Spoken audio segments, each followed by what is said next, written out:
Qué bueno que están aquí. Mira, quería platicarles de Día de Muertos, que ya pronto vamos a poder honrar las personas que queremos que se fueron antes de nosotros.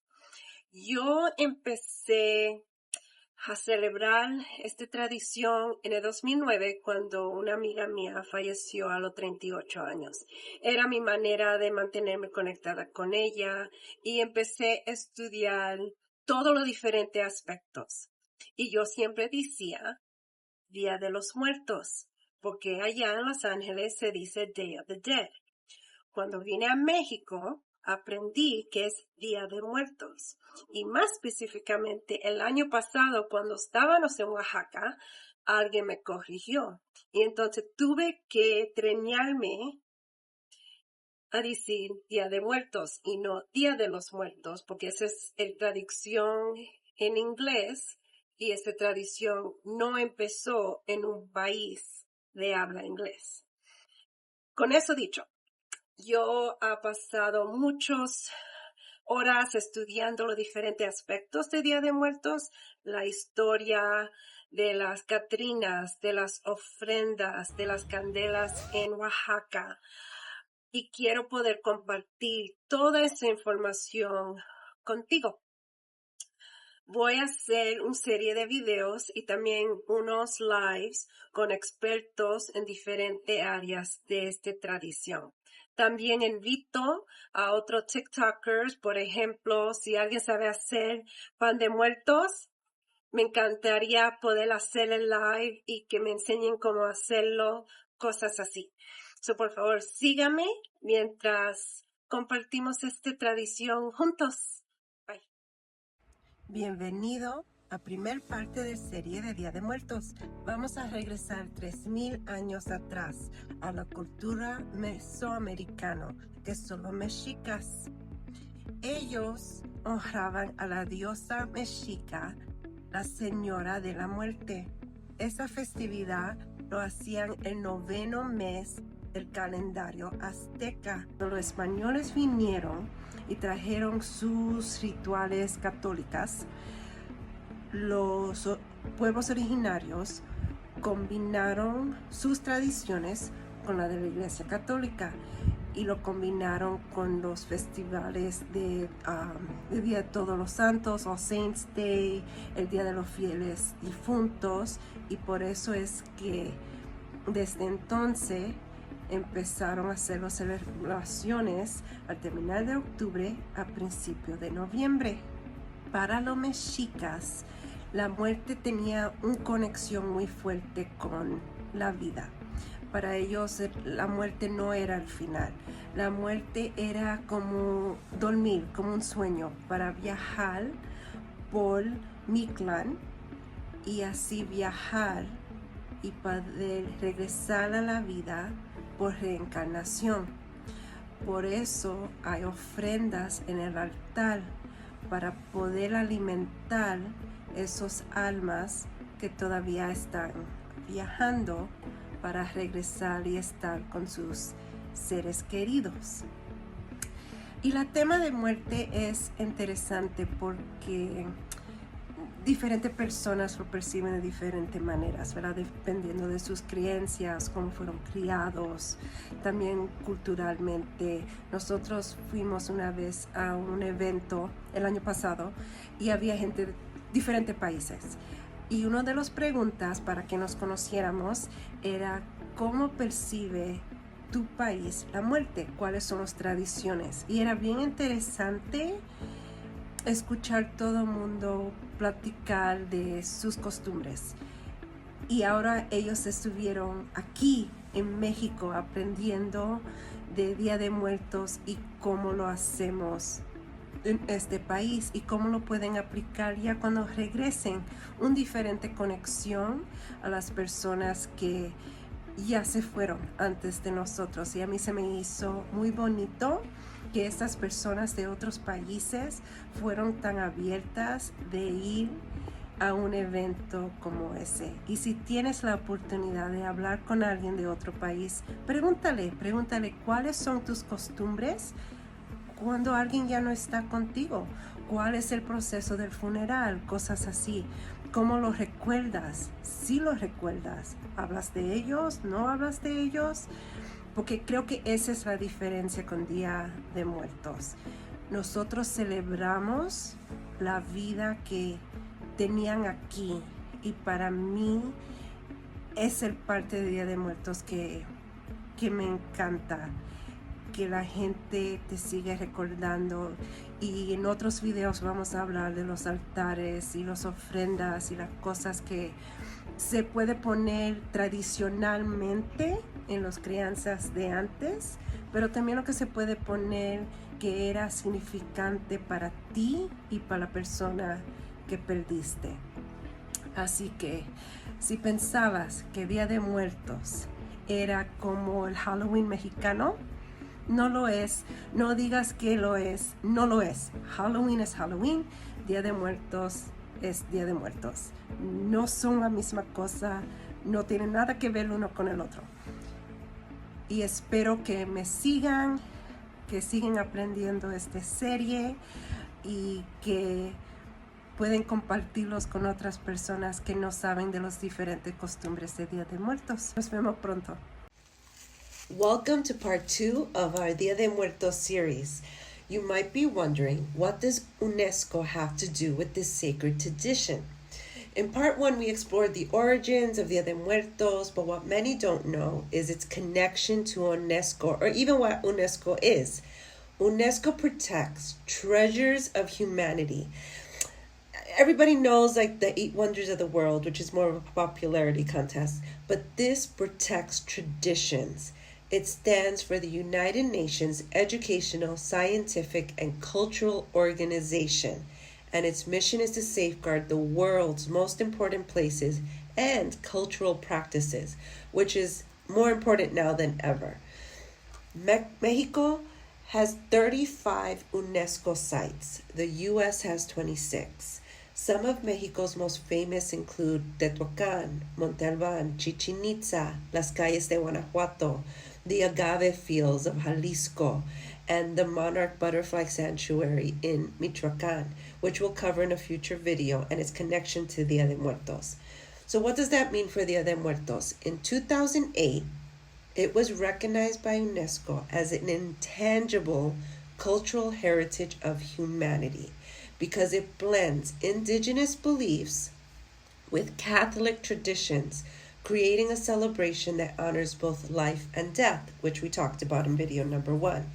At its heart, Dia de Muertos is about family and passing those rituals down through generations. And UNESCO helps protect that legacy. Remember, it's been around for 3,000 years.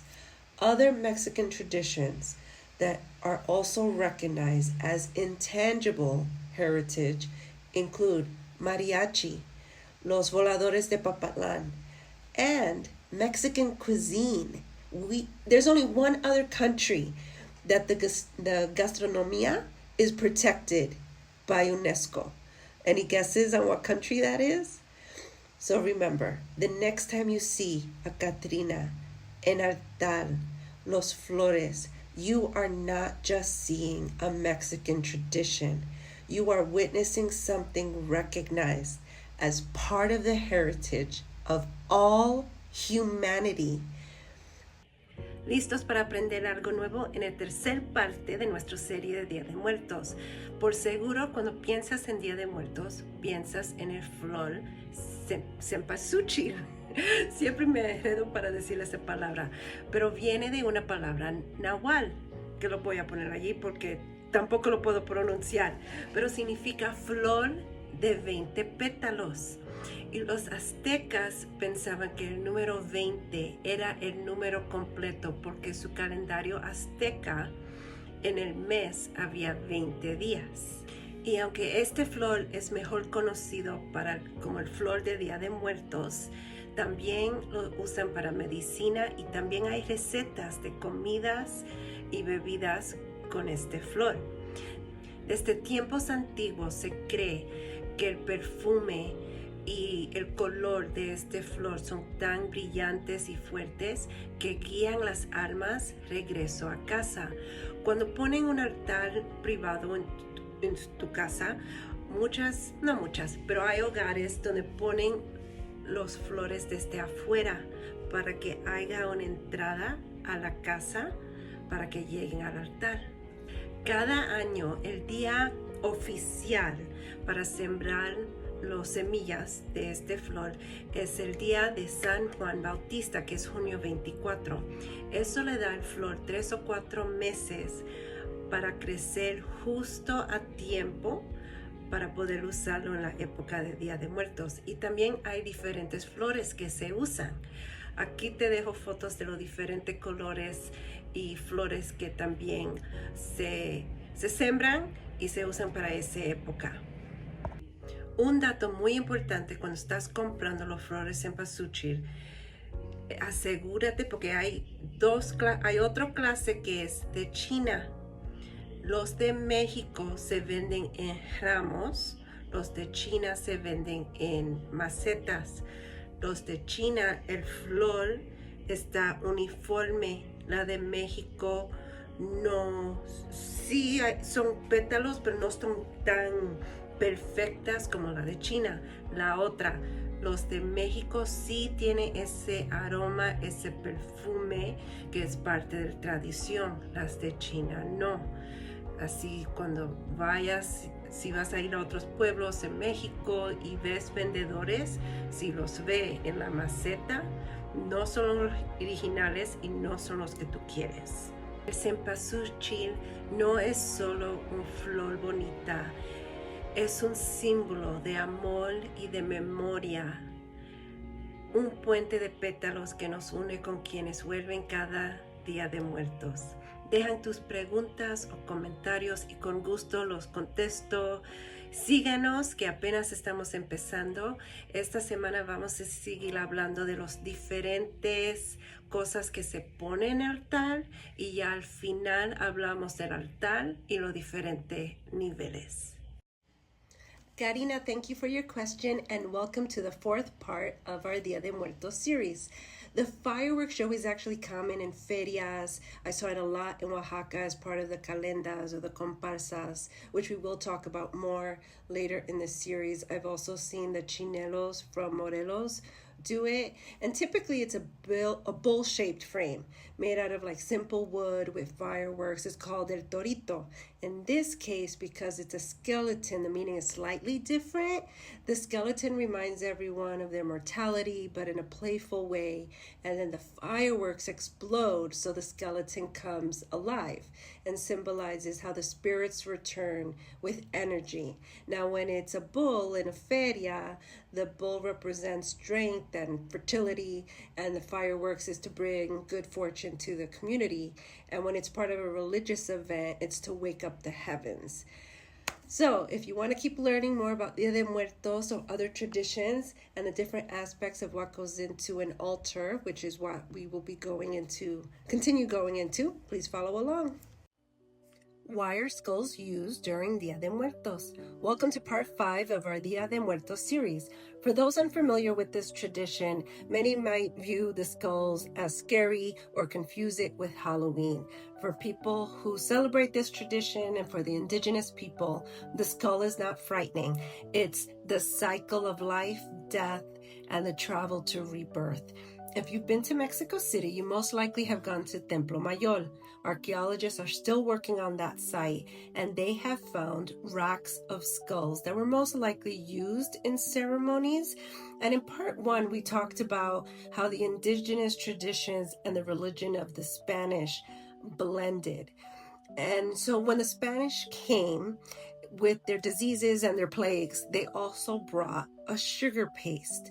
With that sugar paste, the indigenous people created calaveritas de azúcar and replaced human skulls with sugar skulls. So this is also a tradition that goes way back, and it was their way of surviving under this new rule while still maintaining their old traditions. In the Yucatan, Dia de Muertos is called Hanal Pixan. I probably mispronounced it, but you get the gist of it, which means food of the souls. A dear friend, Josue, will be doing a live with us in a few weeks. And he took us to a Maya village a few years ago. And there you can see the boxes with the skulls of their loved ones. And during the celebration, the families will clean and decorate so the person is physically there with them. They also do this in Campeche. They do it. And also these customs are not unique to Mexico. And we'll talk more about that in future videos. Bolivia, Guatemala, parts of Asia also keep their ancestors physically close. So the next time you see a sugar skull, think of that you are holding still a piece of tradition, and it's keeping us connected to the people that we love. And it is a sign of resilience and almost rebellion because they found a workaround to keep their traditions alive. What is that mysterious smoke you see on altars for Dia de Muertos? Come on in to part 6 of 60 in our Dia de Muertos series. The smoke isn't just decoration, just like every element of the ofrenda, it has a meaning. It's called copal, from the Nahuatl word copali. I probably mispronounced it. In Mitla, we learn the process can take months, years. First, the tree is cut, the sap seeps out, then it hardens, then it gets collected, boiled, cleaned, and broken down into the little chunks you see today that are burned in those clay censers. The tradition goes back to pre-Hispanic times. The indigenous people saw copal as sacred, calling it the food of the gods. That white smoke is believed to form a bridge between the living and the spiritual world. Just one more thing that guides the souls back home. Very similar to smudging, it's used to cleanse and protect. And even still today, for Dia de Muerto events, before you go and visit a cemetery, they will burn copal so you don't bring back negative energy for many lost souls that might be at the cemetery.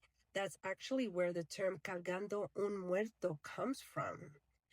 And after the Spanish arrived, of course, the tradition got blended with the Catholic religion, which is why you'll also smell frankincense in churches. You can find copal resin in most mercaditos or in incense shops. So hopefully this gives you a little bit more information on what copal is. Hello there, let's jump into part 7 of our Dia de Muertos series. We're going to talk about the elements of an ofrenda and a quick clarification. The altar is the physical structure and the ofrenda is what fills it. And sometimes I mix the words. When I mean altar, I say ofrenda, but I just wanted to clarify that difference. And every altar is made up of many pieces and each has a specific purpose. And if you've ever really looked at them, have you ever noticed that they always look beautiful, balanced? And it's because they're built on the 4 sacred elements, which is earth, wind, water, and fire. And traditionally, every ofrenda includes these 4 elements because for the indigenous people, they represented the world that we live in. But here's this thing, there's no single right or wrong way to make an ofrenda. Some are traditional, some are not, and that's okay. And if it's your first time, don't stress about doing it perfectly. And when you see other altars, ask questions, learn. And if you post your altar online, please be open to comments with corrections. It's all part of keeping traditions alive.